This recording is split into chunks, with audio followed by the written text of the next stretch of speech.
தமிழ்நாடு சட்டப்பேரவை கூட்டத்தொடர் ஆளுநர் உரையுடன் இன்று தொடங்க உள்ளது.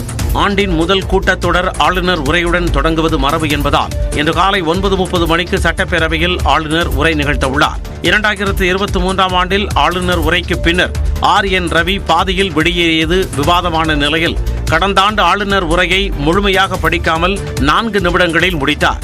இதனால் இன்றைய ஆளுநர் உரை எப்படி இருக்கும் என்ற எதிர்பார்ப்பு எழுந்துள்ளது. மேலும் அண்ணா பல்கலைக்கழக விவகாரத்தை சட்டப்பேரவையில் எழுப்ப எதிர்க்கட்சிகள் திட்டமிட்டுள்ளதால் அவை நடவடிக்கைகள் காரசாரமாக இருக்கும் என எதிர்பார்க்கப்படுகிறது. இந்த விவகாரத்தில் விசிக MLA சிறப்பு கவன ஈர்ப்பு தீர்மான நோட்டீஸ் வழங்கியிருப்பதும் கவனம் பெற்றுள்ளது. இதனிடையே ஊரக உள்ளாட்சி பிரதிநிதிகளின் பதவிக்காலம் நிறைவடைந்ததால் சிறப்பு அலுவலர்களை நியமிக்கும் மசோதாவை இந்த கூட்டத்தொடரில் நிறைவேற்ற அரசு முடிவு செய்துள்ளது.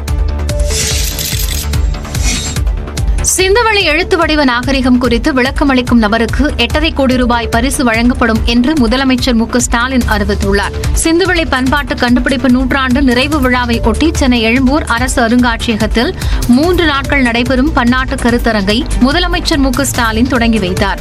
அப்போது சிந்துவெளி வரி வடிவங்களும் தமிழ்நாட்டு குறியீடுகளும் ஒரு வடிவியல் ஆய்வு எனும் நூலை முதலமைச்சர் வெளியிட அமைச்சர் தங்கம் தென்னரசு அதனை பெற்றுக் கொண்டார். தொடர்ந்து சர் ஜான் மார்ஷல் சிலை அமைக்க முதலமைச்சர் மு.க. ஸ்டாலின் காணொலி காட்சி வாயிலாக அடிக்கல் நாட்டினார்.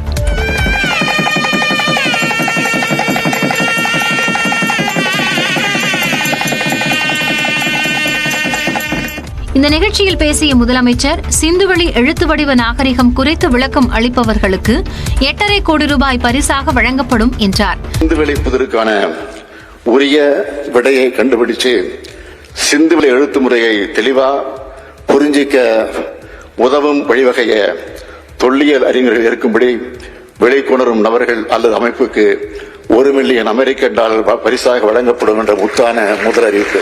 சிந்துவெளி நாகரிகமும் தமிழ்நாட்டின் இரும்பு காலமும் சமகாலம் என்பதை அறிவிப்பதில் பெருமகிழ்ச்சி அடைவதாகவும் முதலமைச்சர் கூறினார்.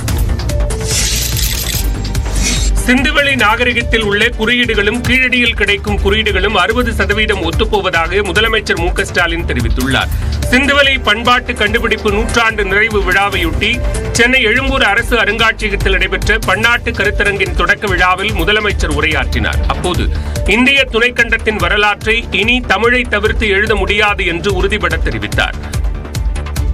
சிந்துவெளி நகரத்தில் வணிக நோக்கத்துக்காக பயன்படுத்தப்பட்ட முத்திரைகள் இடம்பெற்றிருக்கக்கூடிய குறியீடுகளையும் தமிழ்நாட்டில் அகழ்வாய்களை கிடைக்கிற குறியீடுகளையும் ஒப்பிட்டு பார்க்கும்போது 60 விழுக்காடு குறியீடுகள் ஒரே தன்மையிலான குறியீடுகளாக காணப்படுகிறது. சிந்துவெளி நாகரிக ஆராய்ச்சி மேற்கொள்ள தொல்லியல் அறிஞர் ஐராவதம் மகாதேவன் பெயரில் ஆய்வு இருக்கை அமைக்க 2 கோடி ரூபாய் ஒதுக்கீடு செய்யப்படும் எனவும் கல்வெட்டு ஆய்வாளர்களை ஊக்குவிக்கும் வகையில் ஆண்டுதோறும் 2 அறிஞர்களுக்கு விருதுகள் வழங்கப்படும் எனவும் முதலமைச்சர் மு.க. ஸ்டாலின் அறிவித்தார்.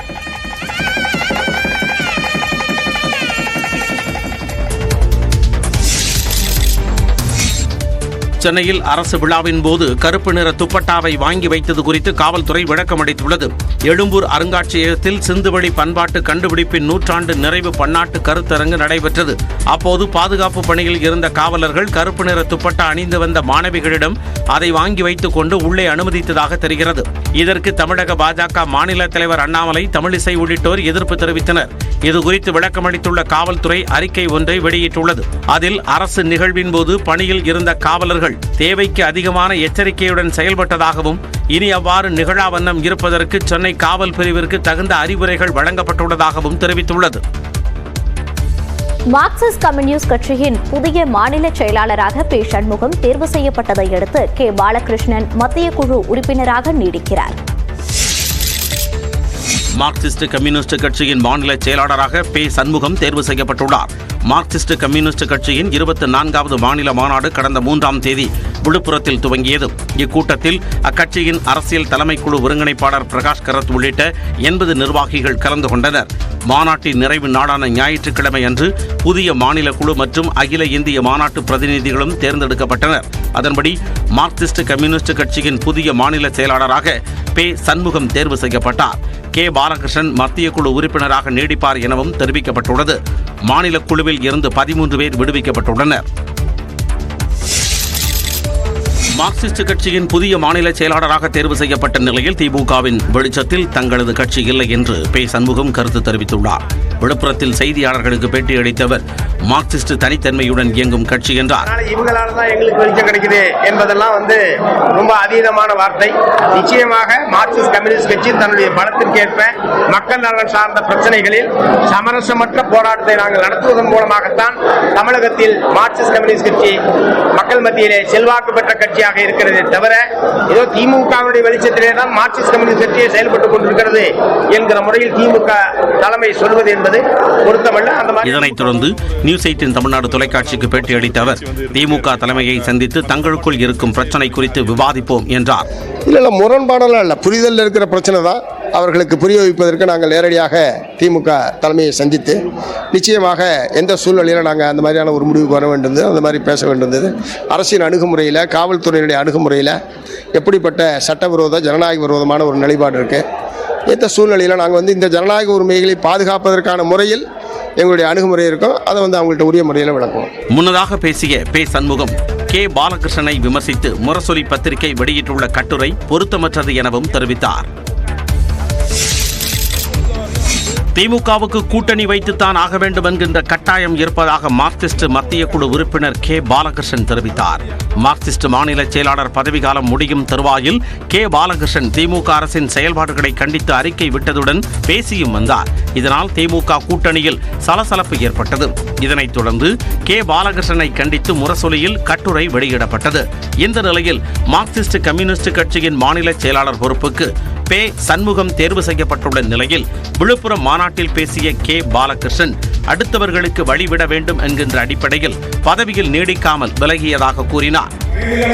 மீண்டும் மீண்டும் பொறுப்புக்கு வரக்கூடாது என்கிற சூழ்நிலையிலேதான் எனக்கு வாய்ப்பு இருக்கிற போது கூட நான் என்னை விடுவித்துக் கொண்டு மாநிலக்குள்ளே என்னை விடுத்துக் கொண்டு தோழர் பி. சண்முகம் அவர்களை எல்லாரும் ஏகமனதாக தேர்வு செய்திருக்கிறோம். இதனைத் தொடர்ந்து நியூஸ் 18 தமிழ்நாடு தொலைக்காட்சிக்கு பேட்டியளித்த கே. பாலகிருஷ்ணன் திமுகவுக்கும் கூட்டணி வைத்தாக வேண்டும் என்ற கட்டாயம் இருப்பதாக கூறினார். சிபிஎம்மோட திமுக ஏன் உறவு கொள்ளுது? சிபிஎம் என்கிற ஒரு கட்சி ஒரு அளவுக்கு செல்வாக்குள்ள கட்சியா இருக்கிறதுனால தானே. இல்லைன்னா திமுக கூட்டணி வச்சுதான் ஆகணுங்கிற கட்டாயம் திமுகவுக்கு அதிமுகவும் இருக்கதானே செய்யுது. எல்லாமே அவங்க தான் சொன்னாங்க, அப்புறம் எது கூட்டணி வைக்கணுங்கிற அவசியம் இல்லை. திமுகவுடன் வேறுபாடுகள் இருந்தாலும் பாஜகவை எதிர்ப்பதில் திமுகவுடன் துணை நிற்போம் எனவும் கே. பாலகிருஷ்ணன் தெரிவித்தார். மார்க்சிஸ்ட் கம்யூனிஸ்ட் கட்சியின் புதிய மாநில செயலாளராக பொறுப்பேற்றிருக்கும் பே. சண்முகத்திற்கு முதலமைச்சர் மு.க. ஸ்டாலின் வாழ்த்து தெரிவித்துள்ளார். இது தொடர்பாக தனது எக்ஸ்தல பக்கத்தில் பதிவிட்டுள்ள முதலமைச்சர் ஸ்டாலின், தோழர் பே. சண்முகத்திற்கு மனமார்ந்த பாராட்டுதல்களை தெரிவித்துக் கொள்வதாக குறிப்பிட்டுள்ளார். ஒடுக்கப்பட்ட மக்களுக்காகவும் விவசாய தோழர்களுக்காகவும் உழைத்த அவருக்கு கடந்த ஆண்டு அண்ணல் அம்பேத்கர் விருதை திமுக அரசு வழங்கியது என நினைவு கூர்ந்துள்ள முதலமைச்சர், அத்தகைய சிறப்புக்குரிய தோழர் சண்முகம் புதிய மாநில செயலாளராக தேர்வு செய்யப்பட்டிருப்பது மகிழ்ச்சி அளிக்கிறது என்றும் தெரிவித்துள்ளார். கடந்த பல ஆண்டுகளாக தமிழ்நாட்டில் மதச்சார்பற்ற சக்திகளின் ஒருங்கிணைப்புக்கும் திமுக கூட்டணியின் அனைத்து வெற்றிகளுக்கும் எந்நாளும் உழைத்த தோழர் கே. பாலகிருஷ்ணனின் பணிகளுக்கும் நன்றி தெரிவித்துக் கொள்வதாக முதலமைச்சர் கூறியுள்ளார்.